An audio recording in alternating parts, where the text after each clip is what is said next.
Hello, everybody. This is Combat Sports Podcast, and we're coming at you with the UFC Walker versus Zhang main card breakdown. The main card starts around 5 a.m. or 4 a.m. or 6 a.m. depending where you're from. This is in Shanghai, China, so that's why it's so late. Opposite time, complete turnaround. Let's see how the fighters deal with this. This is going to suck because I like my fights on Saturday nights and all that. So let's see what happens there. College football is back. Also, NFL is back next week, so that'll be kind of hype. There's also PFL on Thursday if you want to check that out. I have a breakdown. Yesterday I did the prelims breakdown. Today I'm going to start off with the main card here. Let's start off with the first fight. To kick it off here, we got a welterweight fight between Tagalate Nueraji, 11-1, Super Saiyan, going up against Kiefer Crosbie, BDK, 10-5. I don't know if he's talking about the gang or not, but besides that, let's go over here and talk about BDK, Kiefer Crosbie. This dude, amateur in 2010 to 2016. He went 6-5 on that. He was the champ. He went pro in 2016. Got in Bellator in 2018, as you see right here. Had a couple fights on that till 21. Then he got in the UFC in 2023, as you see right here. He lost his debut. He's on a 2-fight losing streak currently, coming off a submission loss. He is 0-2 in the UFC. He has 5 knockouts, 2 subs, 3 decisions, and has been finished 4 times. This is also his first fight this year, and it's been over a year since his last fight. Let's go over here and talk about Tagalate over here, pro in 2018. He lost his first and only fight in 2021 by a liver kick. He is currently on a 5-fight win streak. All of them are by finish. He was also on the road to UFC. This dude is a beast. His first fight in over a year also. This is his UFC debut. He has 10 knockouts, 1 submission, 0 decisions, and all of his fights are finishes. This should be a pretty decent fight to kick it off here. Tagalate, tall, long wrestler. He's like 6'2", has like a 76 reach or something. He's way longer. Not that much taller, but way longer than Crosbie. Maybe if you saw it when I was breaking him down. But he's very athletic, puts the pressure. He's fast from the stats that you have on the UFC here. You can see he's a heavy hitter. To win, he will need to apply pressure. He doesn't grapple at all. Neither does his opponent, though. Crosbie, he does not grapple. He's a fast striker, though, as you can see by the numbers right here. A little bit more fight than the UFC. He can switch stance really good. He is 11 years older, though, than Tagalate. He's like, 32? No, 34 maybe. And then Tagalate's maybe like 24, 23. So, yeah, he is 11 years older. Let's see how it goes here. I think that Tagalate will use this pressure. This is a striker versus striker fight. He is younger, faster, he lands more. I think his lands will be more effective, and when he starts striking, will land the elbows, will land the hooks, wins by a knockout. I got Tagalate winning here. Let's move on to the next fight. A flyweight bout here between Sumudaerji, the Tibetan Eagles, 17-7, going up against Kevin Borjas, El Gringo Negro. He is 10-3. And let's go talk about Sumudaerji over here. Sumudaerji, he is 17-7, pro in 2016. He got into UFC in 2018. Right here, as you see right here, he lost his debut. Only 1 fight a year. He does not fight much, as you see right here. Literally, this look, yeah, hold on, just look at this shit. First time fighting in 2, he hasn't fought in 2 fights in a year, and since what? Let's check here. Since he's okay, 2018, because look, he 1 fight this year. Okay, this is his first time in 2018 that he has fought 2 fights in 1 year. See if he fights another one after this. Let's see what happens. But yeah, 2024 had a couple canceled fights. Then he had one in 2023, he lost. Then he had one in 2022, he lost. Then he won in 2021, didn't have one then. Then he had one in 2020, he won that. He didn't have one after then. Then he had another one before that, got canceled. 2019, he had one. So this dude is not active at all. all. This is his first time fighting 2 fights since 2018. That's kind of wild. He is 4-4 in the UFC currently. If I didn't say he's coming off a split decision win, he has never been KO'd. Has been submitted 6 times though. Has 13 knockouts, 1 submission, 3 decisions. Let's go over here and talk about his opponent, Kevin El Gallo Negro. He is 10-3. This dude is a nice, well, I guess I wouldn't say nice prospect, but he was pretty good. He still is. He's clearly has a nice record. Only has 3 losses. He had an amateur career from 2015 to 2018. Nice amateur career. 13-4. He was the champ there. Pro in 2018. He was the regional champ. He has 2 canceled fights back to back in the Dana White Contender Series. Finally got into the Dana White Contender Series in 2023, as you see right here. He won that by a decision. Got in the UFC, had a couple hard fights. His first fight was against Joshua Van, so it is what it is. He lost his first 2 fights. He is currently coming off a win, though, by a decision. He has 1 and 2 in the UFC. He has 8 knockouts, 0 submissions, 2 decisions. Let's go over here and look at these guys' stats. Let's click on it. It's pretty even fight. This is one of the close fights. Let's go over here. Let's pull up their stats. Kevin, shorter. He's 5'5", but is super powerful. Look at this. 5'5", shorter for sure. Reach and everything. But look at his power. They're both powerful. But look at Kevin's power. He will have to deal with the reach of Sumudaerji because it's really long. He has nice speed. He also has nice kicks. Sumudaerji does. But I think I'm going to go with Kevin getting it done here. I think he will be able to close the distance, land powerful shots, put Sumudaerji's lights out maybe, or take it to a decision. Viva Mexico. I'm going to go for the dog here. I got Kevin using the clinch.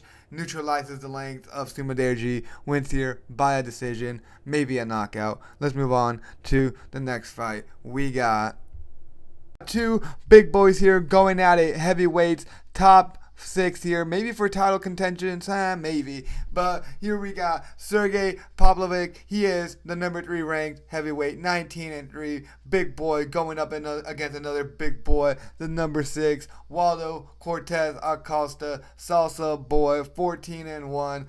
Like I said, number 6. I don't know if I said that actually. Let's go talk about the number 6 over here. Waldo, he was 6-1 in his amateurs. Pro in 2018. Let's go all the way and look at that. He started off boxing first. He has boxing mixed into his career here. He really started MMA in 2021. He was in the LFA 2. He was the champ there, as you see right here. 2-0 in that. He got in the UFC in 2022. He started 9-0 when he got into the UFC. Then he lost his 3rd fight in the UFC here to a unanimous decision, his first loss ever. He is currently on a 5-5 win streak. He's coming off a debatable win, I say. It is a unanimous decision, but I was watching it and I low-key thought he lost. It low-key cost me some money because I had a parlay in for Spavik winning, but he lost. I thought he won, but go back in that fight if you guys want to and tell me what you guys think. But whatever, it is what it is. Lost to me, but he is coming off a win. He's 7-1 in the UFC,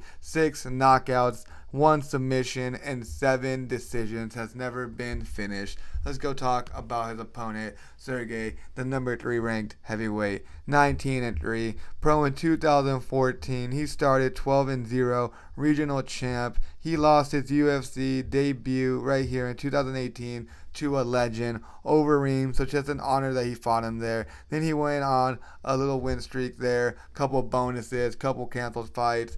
Then he lost 2 in a row to two of the best heavyweights, current champ, and then Alexander Volk is just a beast. So, and then he is coming off a win to Rosenstrike, who got cut after this fight. I don't know why. Jarozen's pretty good. Now he's doing dirty boxing. This guy is 7-3 in the UFC, 15 knockouts, powerhouse, 0 subs, 4 decisions. Is durable. He has only been knocked out 2 times. He has 0 submissions, and he's only lost 1 decision.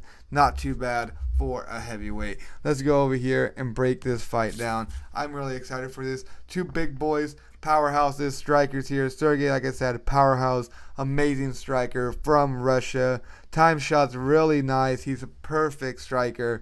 He does struggle versus grapplers, but that won't matter here because his opponent, Waldo, boxing background, fast hands. Let's go over here and look at the speed. Fast hands and amazing cardio for a heavyweight. For sure doesn't have that knockout power as Sergey because look at the difference here. Sergey has 15 knockouts compared to Waldo. He likes to carry the decisions, drag it on, use his boxing.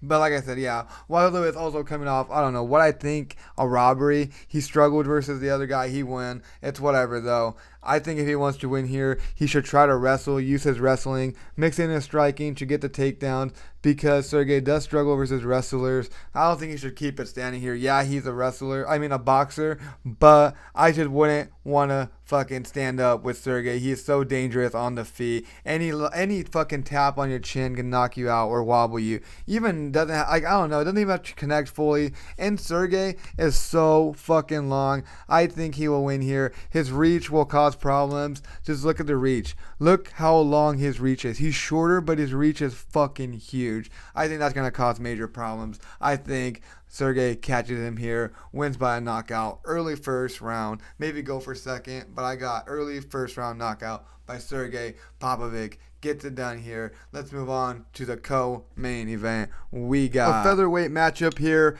between two ranked featherweights. The number 5, Brian T-City Ortega, 16-4, going up against the number 7 ranked former bantamweight champ, veteran of the UFC, Aljamain Funk Master Sterling. You can call him Aljo, Aljamain Sterling, Funk Master, goes by a whole bunch of things. He is 24-5 if I didn't say that. This is the co-main event. Let's go over here, talk about T-City first. T-City over here. He is pro in 2010. He was an RFA champ. Let's go all the way down here. RFA champ. Let's go and see that right here. He became the champ. He got in the UFC in 2014. He had a no contest. I think he won that fight, but it turned into a no contest. Let's double check if he won that. I'm like 90% sure he won this fight. He won that, but he did fail a drug test. I don't know what that is. He popped for it. He had a great run, has great wins, has been a rough couple years. Look at all these wins and look at bonuses. Rough couple years. He has 1-4 since 2021, so that's not the best. He's coming off a loss. This is his first fight this year. He is 8-4 in the UFC. He has 3 knockouts, 8 submissions, and 5 decisions. He is also durable. He's never been submitted, but he has been knocked out 2 times. Let's go over here, talk about the former champ, Funk Master, Aljamain Sterling. He was pro in 2011, regional champ. Let's go all the way down here. Long career. Look at that. Even nice amateur career, as you see right here.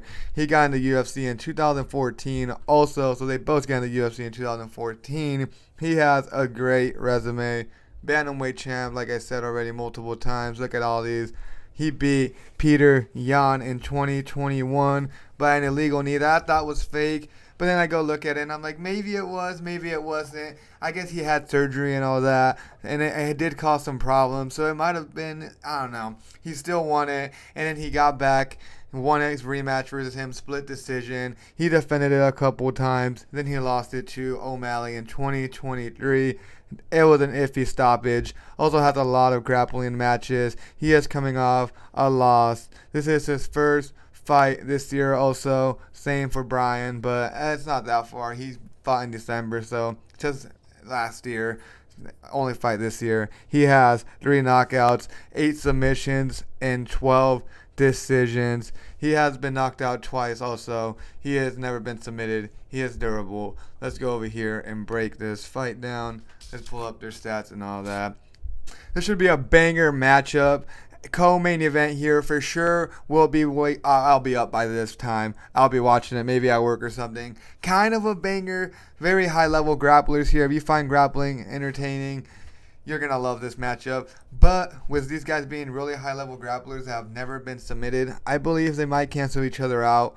This will be a striking matchup, I feel like. So whoever is the best striker here might win. I feel like it'll be a low output fight here. I feel like they won't throw us much. It might be kind of boring. Might turn boring. Might. I'm not saying it will. It might turn into a really good grappling match.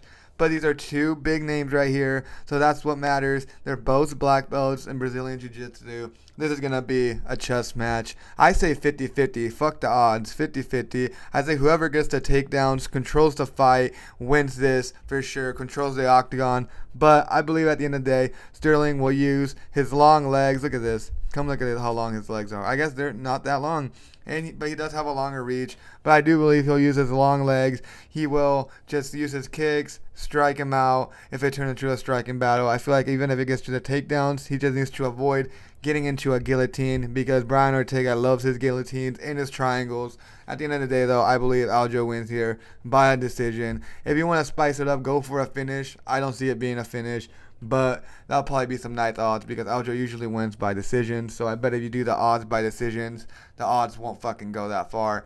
I still pick Aljo win here. I think the odds are like minus 280, minus 290, so not terrible. I mean, big odds here, but I'm going to go for Aljo winning. Let's move on. It's the main event. Here we got a light heavyweight bout. 5 rounds. It will not even go past 1, I guarantee here, because we got Johnny Walker, the number 13 ranked light heavyweight, 21-9, set up here, going up against Zhang Mengyang, 19-6, number 14 ranked light heavyweight. This dude is a fucking tank. Let's go over here and talk about Walker. This dude, they're trying to kill him. This is a setup. Shaking my head, dude. It gets crazy. Bro has no chin. His going versus the dude was insane power, like 13 knockouts, 13 in the first round.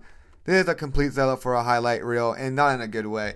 This dude was pro in 2013, regional champ. Let's go all the way down here. Regional champ. He got into Dana White Contender Series in 2019. He won that by 2018. He won that by a decision. He got into UFC in 2018. So right after that, basically, he has went over some nice people like Khalil Roundtree, Ryan Spann, who's still in the UFC. Also some good losses. Also beat Paul Craig. He beat Anthony Smith. Look at all of these. Some great fights. He has, though, I don't know. That guy has no chin. He is 7-6 in the UFC. Currently on a 2-fight losing streak. Both by knockouts.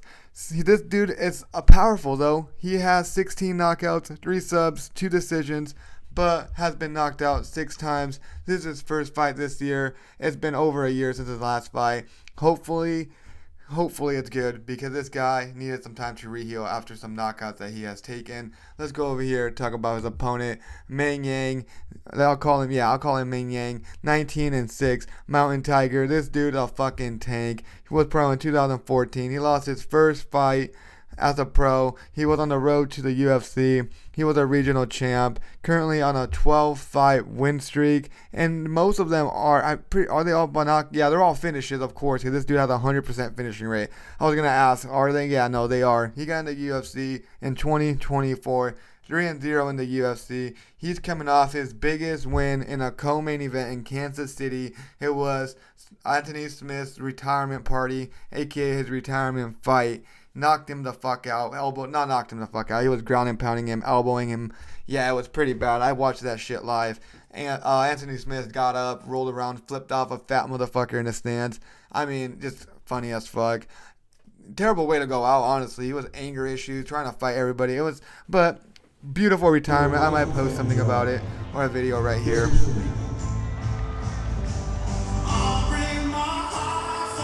This guy, Yang, though, he did have a rough patch in his first, to start off. You see, he went 7-6.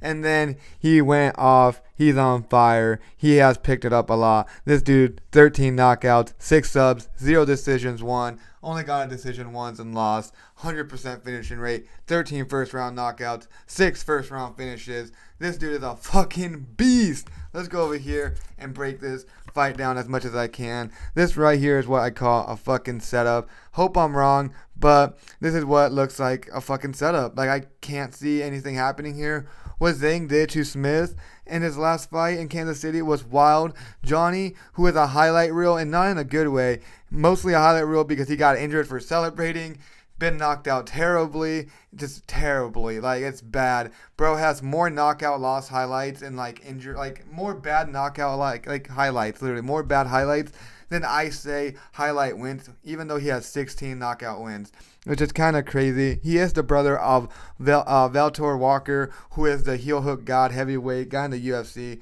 He is doing definitely way better than his brother is right now. Walker is though a fucking he was a prospect when he got into the UFC. Look how tall he is. Look how long he is and tall. It's insane how tall he is. He has a long teep kick that he uses, but his chin is gone. Zhang is powerful, young, 100% finishing rate, is a fucking beast. He literally, there's a setup for him to get a nastiest highlight reel of his life as a main event in his fucking home country. He should get this win here by a knockout in the first round. And at the end of the day, you know what's going to happen? I'm calling it right now, right here. Johnny Walker gets knocked out so bad that he retires for brain injuries, or he doesn't want to take brain damage anymore, or he gets cut from the UFC, and I don't know if he should go anywhere else because he's going to have brain damage. And Zhang Mingyang gets a highlight reel knockout, moves on up in the charts, maybe close to a fucking title fight, because this dude is going to be a problem in his division. It was 100% finishing rate, and here's another setup for one as a main event. I got Zhang winning here, first round knockout, and I wouldn't even bet on it because I bet the odds are like not even in the plus. But let's go recap the main here. Yesterday I did the prelims, so if you want to go check that out, check it out here. I got this guy winning right here in the first fight. Then I got Kevin getting the upset here. He is the shorter fighter. I think he can close up the distance and knock him out. This one I'm going to go for Tagalate winning by a 1.5 over. Maybe I'll do a little parlay or a set one up, or you can look at my X on Twitter at Combat Sports YouTube or YT. I think this is a nice one, 1.5, get it over, and then he'll win here. Then I got Kevin going in here, getting it done, closes the distance, maybe gets a knockout. I got Sergey getting it done here. I just don't think Waldo Acosta, I don't know, I've seen a couple of his fights, and I feel like he should have lost some of them, but he's won him. And I think he's going up against a guy that is definitely way more powerful. Even though Costa has nice boxing, I think Sergey gets it done here. Powerful, and maybe even wrestles a little bit. Or Costa's going to try to wrestle, knowing that Sergey's, that's his weakness. Then I'm going to go here. I got Sterling winning here.